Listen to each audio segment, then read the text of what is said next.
Hey guys, it's Eric. Today I'm going to show you how to replace a fuse in a Forest 3900 chair. These come from the factory with 125 milliamp fuses, and they suggest actually bumping it up to a full amp in this fuse, and I'm going to show you how to replace it. It's a very common fix on these chairs. You'll notice here that the power light on the chair is not lit. After you've tested the outlet and you know that the outlet is working, go ahead and unplug the chair.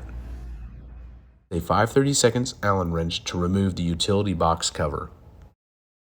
This diagram shows the location of 3 fuses. The one circled in red is the one we will replace. Simply grab the fuse and remove it. Sometimes it's difficult to visually inspect it and see if it is blown. You can easily buy the 5x20mm fuses from any hardware store. Inspect the fuse and slide the new fuse inside the holder.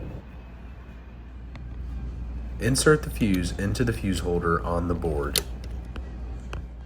Once you plug the chair back in, you will see the green power light illuminated. Simply test the chair for its functionality. As you can see here, it moves up and it moves down. Thanks for watching my video. Have a good day.